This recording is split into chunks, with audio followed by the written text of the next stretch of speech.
चलो भाई, क्लास 9 का चैप्टर 1.1 बताना है। ओके, स्टार्ट करें? स्टार्ट किया जाए? हाँ। चलो,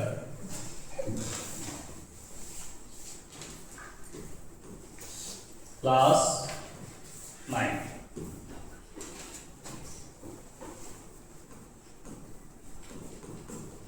चैप्टर 1.1। तो चैप्टर 1.1 में क्या है? पहला क्वेश्चन है कि भाई जीरो क्या एक परिमेय संख्या है या नहीं है? अगर है तो कैसे है ना? तो परिमेय संख्या हम समझाए थे कि भाई जिसे p बाई क्यू के रूप में व्यक्त किया जाता हो, मतलब जिसे बटा में लिखा जाता हो, जिसे बाई में लिखा जाता हो, है ना? जहां पे q नॉट इक्वल टू 0 होना चाहिए। नीचे तो 0 नहीं होगा, लेकिन ऊपर हो सकता है, है ना? तो जैसे बोलेंगे भाई काला का, तो लिखेंगे हाँ 0 एक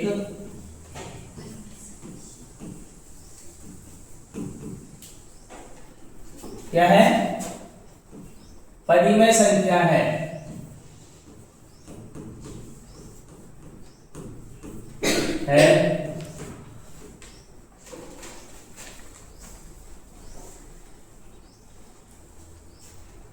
ठीक है, जिसे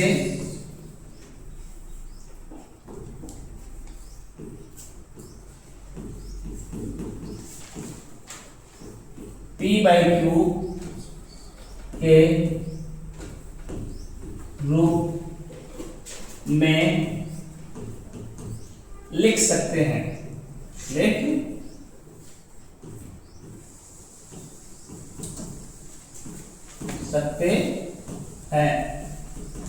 कोई दिक्कत? जैसे एग्जाम्पल, जैसे यहां पे लिख देंगे जहां क्यू नॉट इक्वल टू 0 है। ठीक है, तो क्या लिख सकते हैं हम? 0/1 तो लिख सकते हैं, लेकिन 1/0 नहीं लिख सकते हैं। 0/2 भी लिख दो, 0/3 भी लिख दो, 0/1000 भी लिख दोगे तो भी आंसर होगा। मतलब 0 एक परिमेय संख्या है। ठीक है, समझ में आया? हाँ। चलो, क्वेश्चन नंबर 2 क्या है बताओ जल्दी।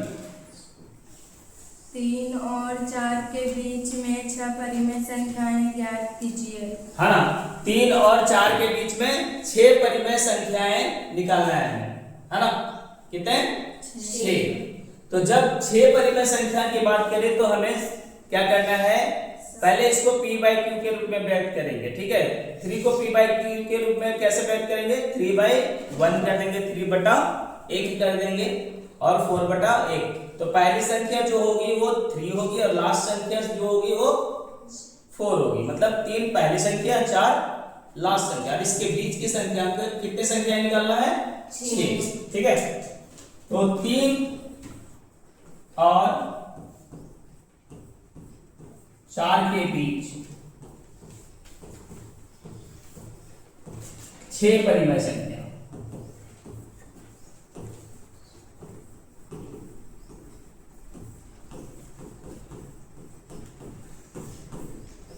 ठीक है, तो क्या करेंगे भाई? ये 3 है, अब इसको p बाई क्यू के रूप में व्यक्त करेंगे तो 1 डाल देंगे। ओके, ये पहली संख्या होगी, और आखिरी संख्या क्या है? 4 है, अब इसके नीचे भी 1 डाल देंगे। अब इसके बीच की संख्या को कितने संख्या निकालना है? 6। अब जब 6 पूछेगा तो हमें 7 से मल्टीप्लाई करना है। कितने से मल्टीप्लाई करना है? 7 से। किधर मल्टीप्लाई करना है? फर्स्ट की संख्या का अंश और हर में दोनों, खाली अंश और में नहीं, और खाली हर में नहीं, दोनों में, अंश और हर दोनों में। ओके, चलो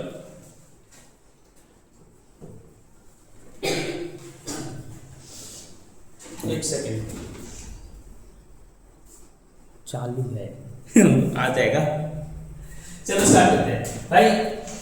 और ये 7 से मल्टीप्लाई हो गया और इधर भी 7 से मल्टीप्लाई हो गया। इधर भी करना है वही चीज, 7 से मल्टीप्लाई, इधर से भी 7 से मल्टीप्लाई कर दिया बोला।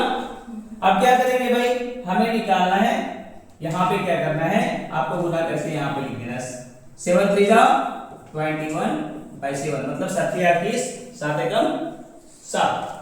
ये कितना हो जाएगा 4 7 28 और ये 7। ओके कोई दिक्कत नहीं ना। अब इसके बीच की संख्या क्या होगा भाई, 21 के बाद क्या होगा 22/7 23/7 24/7 25/7 26/7 और 27/7। मतलब हमें कितने संख्या चाहिए था 6। निकल गया 1 2 3 4 5 6 निकल चुका है। और यही इसका आंसर होगा, यही इसका आंसर होगा, है ना।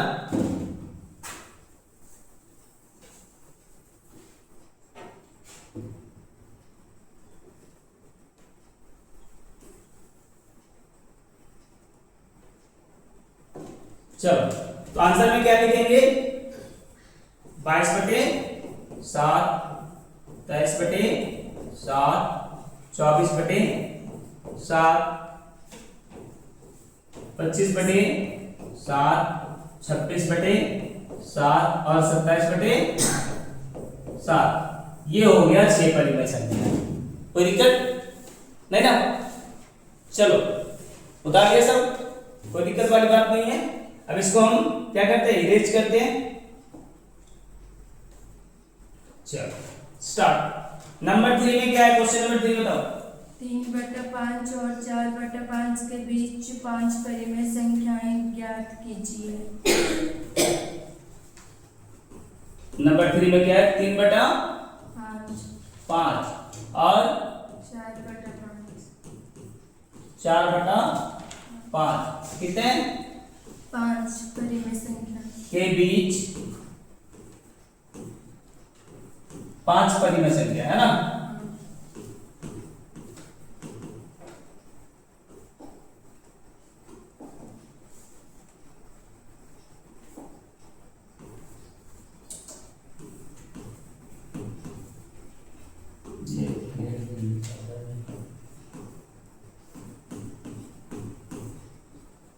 पांच परिमेय संख्या कैसे निकालेंगे, जस्ट लाइक वही विधि करेंगे जो हमने 2 क्वेश्चन में किया था। ठीक है, यहाँ पे 5 पूछा है तो कितने से मल्टीप्लाई करना पड़ेगा आंसर हर में 6 करना होगा, है ना। तो हम लोग क्या करेंगे भाई 3/5 को मल्टीप्लाई करेंगे 6 से और इधर भी आखिरी संख्या क्या है 4/5 वो भी 6 से मल्टीप्लाई करेंगे। ओके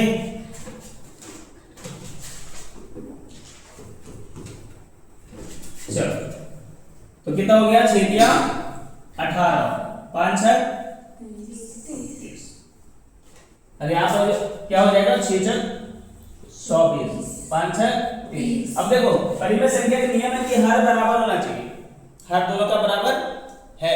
आखिरी संख्या और फर्स्ट संख्या का क्या है हर बराबर है कि नहीं।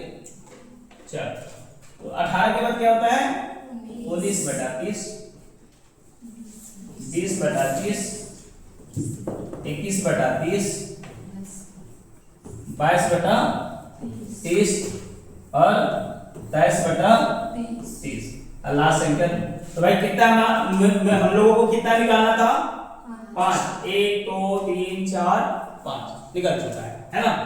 तो क्या आंसर हो जाएगा 19/30 20/30 21/30 और 22/30 और 27/30।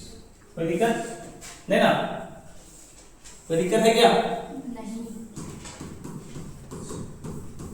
चलो तो ये रहा, समझ में आ गया ना। जल्दी जल्दी उतार लो, हो गया मिटा दे।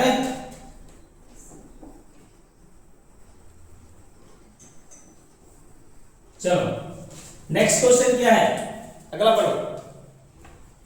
नंबर 4।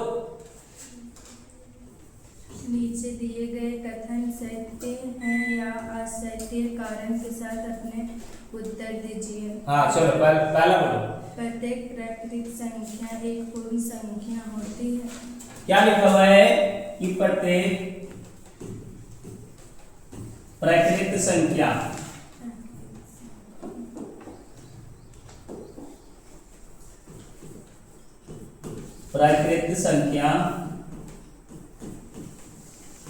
एक पूर्ण संख्या होती है।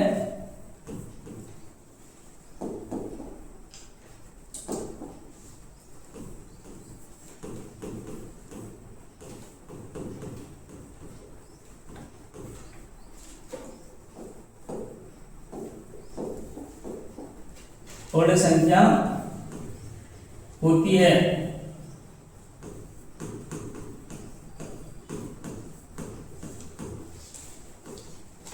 तो क्या आपको लगता है कि प्रत्येक प्राकृतिक संख्या पूर्ण संख्या होती है? कैसे नहीं? प्राकृतिक संख्या में कहां से स्टार्ट होता है? 1 से स्टार्ट होता है। और पूर्ण संख्या में 0 से स्टार्ट होता है, लेकिन उसमें भी तो 1 से होता है। एक आता है, 2 3 4 7 चीज आता है। प्राकृतिक संख्या पूर्ण संख्या हो सकती है, लेकिन पूर्ण संख्या प्राकृतिक संख्या नहीं हो सकती है। ठीक है, तो क्या करेंगे भाई? तो प्राकृतिक संख्या कहां से होती है? अभी हम सबसे पहले यहाँ पे सॉल्यूशन कर लेंगे। ठीक है, तो यहाँ पे क्या करेंगे भाई? प्राकृतिक संख्या जो होती है वो क्या होती है?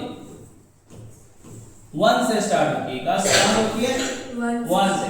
तो प्राकृतिक संख्या 1 2 3 4 और इसी तरह होके इनफिनाइट तक जाता है, मतलब अनंत तक जाता है।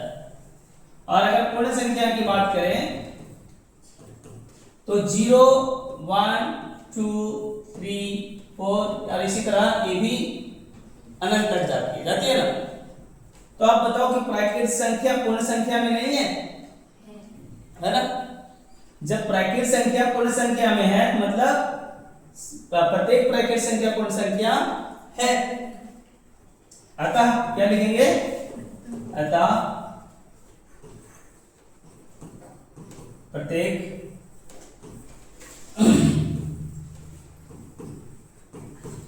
प्राकृतिक संख्या पूर्ण संख्या है।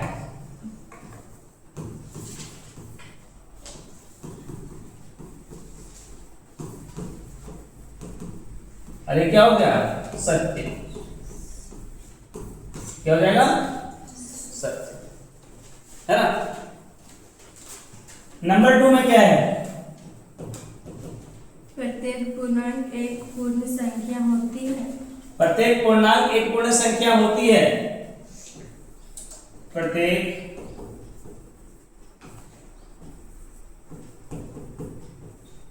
पूर्णांक एक पूर्ण संख्या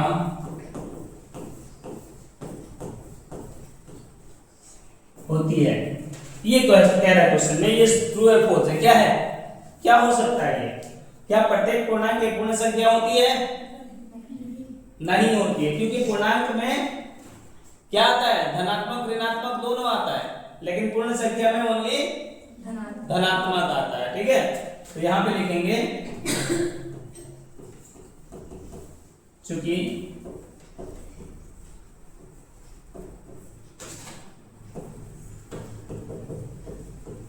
पूर्णांक में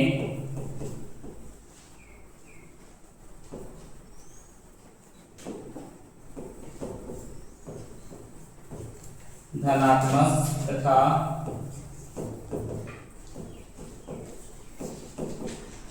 ऋणात्मक दोनों संख्याएं होती है।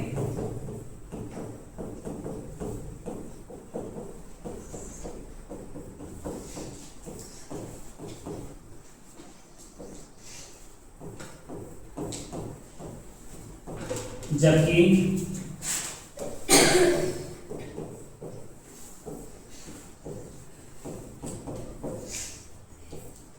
जबकि पूर्ण संख्या में, पूर्णांक में, अच्छा हाँ, पूर्ण संख्या में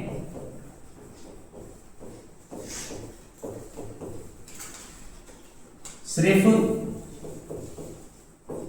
धनात्मक संख्याएं होती हैं। क्या होती हैं?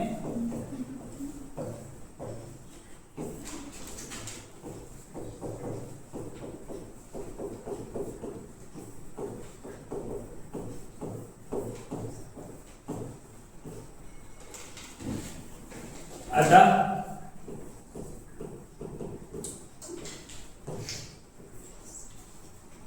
या वाक्य क्या है? असत्य है।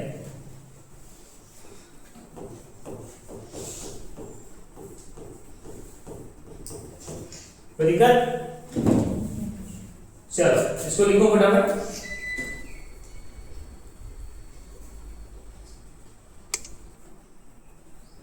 चलो नेक्स्ट अगला क्या है? अगला क्या है? नंबर 3। संख्या होती है। क्या क्या बोल रही है? प्रत्येक परिमेय संख्या एक पूर्ण संख्या होती है। प्रत्येक परिमेय संख्या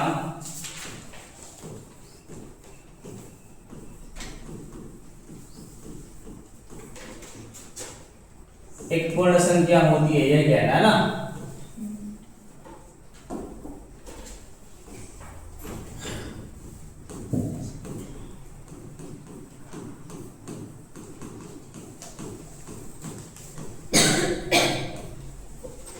तो क्या करेंगे भाई? हम, आप लोगों को पता होगा कि पूर्ण संख्या जो है वो हमेशा क्या होता है? धनात्मक होता है।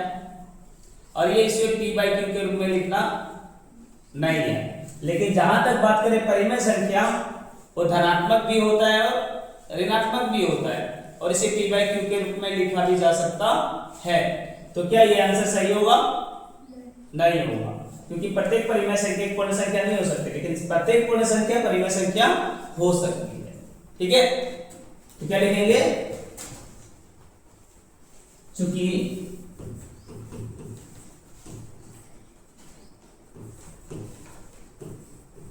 परिमेय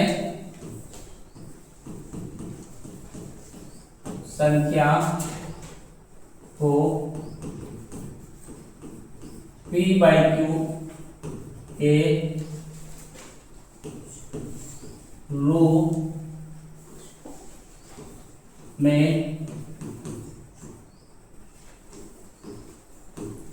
लिखा जाता है तथा यह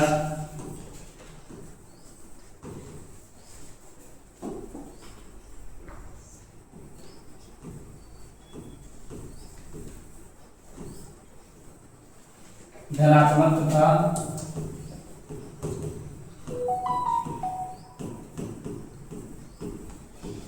ऋणात्मक दोनों हो सकते हैं। दोनों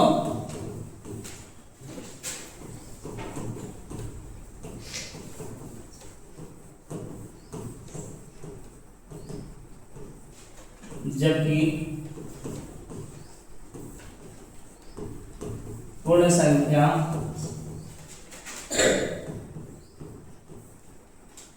सिर्फ धनात्मक होती है। क्या होती है? धनात्मक होती है। अतः यह कथन क्या है? असत्य है।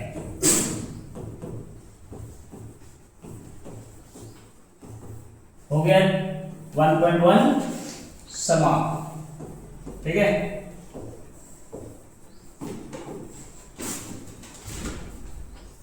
फटाफट लिखो।